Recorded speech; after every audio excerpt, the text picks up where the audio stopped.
Hello and greetings from a very special place. You're on the precipice of entering the Peak Merch Museum. This is the beginning of a new chapter of Peak Merch. After a year of fumbling around with beater lenses on a DSLR, we now have submitted to the vlogger trend and gotten ourselves a DJI Pocket 2. It's cold.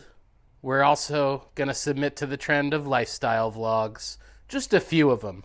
But in this video, I'm going to tell you a bit about my travel plans for the year, my vision for Peak Merch as a channel, and give you a little tour of the Peak Merch Museum in the process. So let's see if this even works.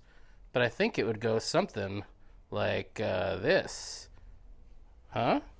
And that's why I say you are watching Peak Merch. Stick around.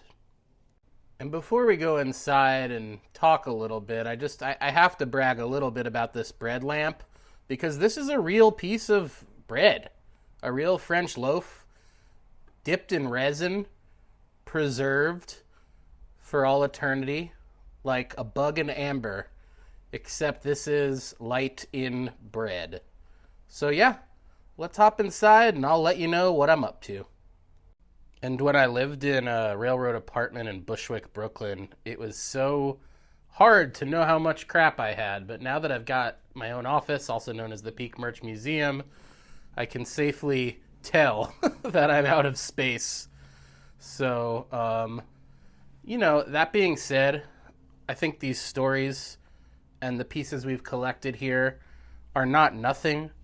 There's a lot of really special ephemera from special places and special times. And, if you want to hear those sort of stories, please let me know. I want this channel to be engaging to the folks who are humoring it and to the folks who frequent it. So we can do as much or as little as people want to see. But really, I'm just grateful. I'm grateful for a Peak Merch Museum in my office. I'm grateful for Alfundo, the clown of Dorney Park here. I'm grateful for my wall of problematic fast food mascots as well. And I might even be grateful for this guy.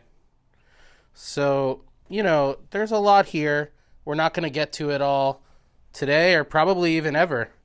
But I do think those kind of stories are something we can talk about along the road.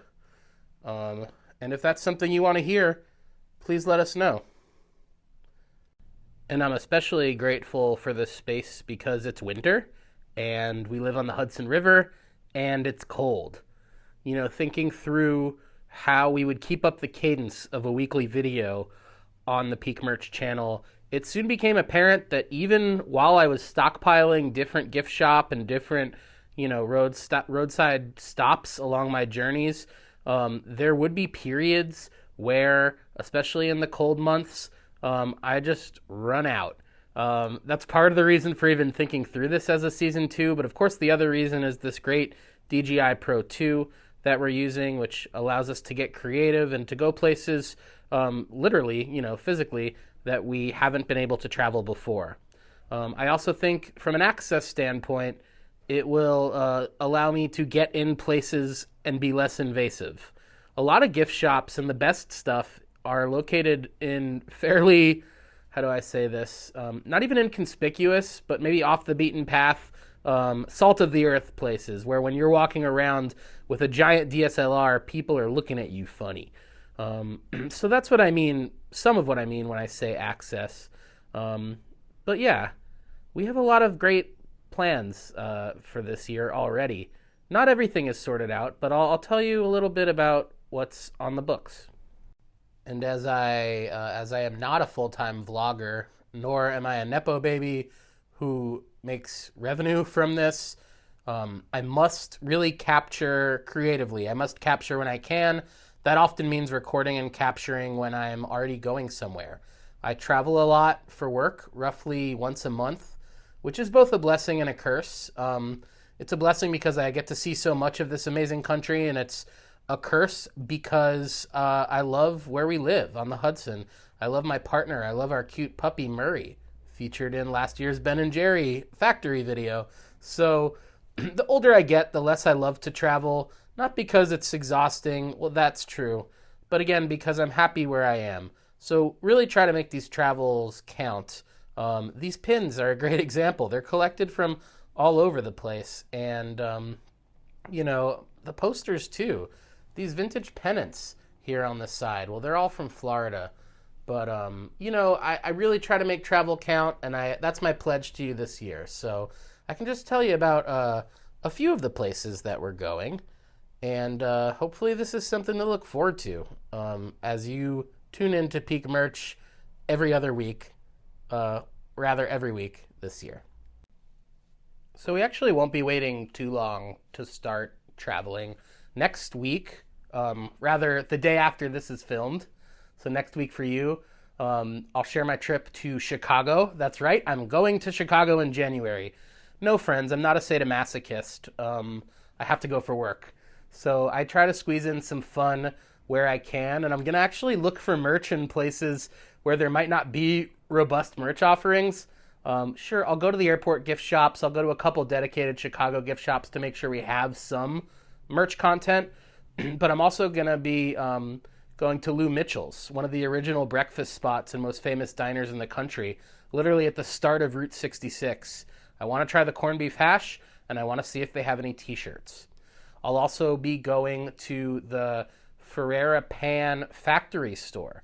It's kind of by the airport. I think the suburb's called Forest Park.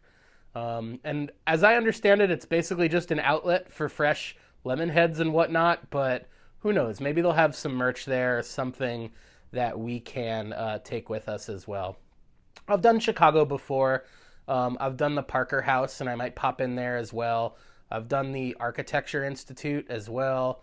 Merch pops up where you don't always expect it. But at a place like Portillo's, the hot dog franchise, all the merch is online. E-commerce has made this brick and mortar odyssey of mine a harder expedition. But that's really my only January trip planned. So again, if I capture one vlog from there, that's more lifestyle stuff we're going to have to pad out. Look for more of my face this year, whether you want it or not. Additionally, in February, I'm going to be on Miami Beach for a conference that I'm co-running. And I grew up in Miami. I know it well, and I've already got some spots in mind, including a tour of Lincoln Road gift shops. I'd love to find some Art Deco dedicated gift shops. I don't know if they exist.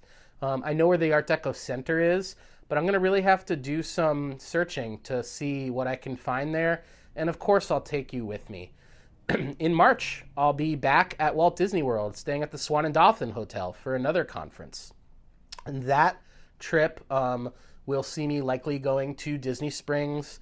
We'll look around the airport. We'll look around the gift shops at the hotel, maybe the airport too. They did open an Epic Universe gift shop, I understand, at Universal. But I also might pop into SeaWorld. There's a few coaster credits I need. They've been adding one pretty much every year. So I think that's an option as well. And yeah, I think I should get at least 2 or 3 vlogs out of that trip. So that's mid-March. But again, an example of how sometimes I'll get multiple vlogs out of a trip. Other times I might just get one. And I'll be back in Chicago in April when it's warmer and I have more time. So that takes us through to May. Let's see, what else? Let me think for a second. So much other fun travel to look forward to this year. Now in May, there's technically a work conference in DC. I might be off the hook for it. It's right around Memorial Day. I sure hope I am. TBD on that. But there's no shortage of great gift shops in the capital, of course. Now, hopefully they aren't overrun with red hats and armbands, but we'll see where we're at by May. Unclear. In any case, June will be very exciting because June I'm going to actually be at Universal's Epic Universe, the third gate, fourth if you count Volcano Bay, a week and a half after the grand opening. Doing a full week on site at the Stella Nova Resort with a childhood friend, Jeremy, who you've seen on this channel before, and we'll be capturing at least 3 vlogs, I'd say conservatively, from that trip as well. So much other great travel to look forward to. Don't want to give it all away, but I'll be in Anaheim for a conference at the Disneyland Hotel at some point. I've actually never been to Disneyland. I know, shameful. So I need that Vekoma, first tubular steel Vekoma credit on Matterhorn. Maybe I can pop over to Knott's for a day if time permits. I'll be closer to NorCal in August for brother-in-law's wedding. There's a Cedar Fair Park up there, a Six Flags up there. We'll see what happens. It might be tough to get away, but I'll get away with all I can. And of course, I'll be in St. Louis as well for another wedding the week after. Actually, the week between those two. August is going to be a busy month. But what's going to be great about that is we'll visit the Arch. There's a Six Flags right outside St. Louis. If time permits, we'd love to go there as well. And that's just the sampling. The summer isn't even fully booked, friends.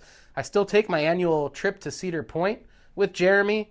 I'd still like to go back to Knoebels and maybe do a weekend there.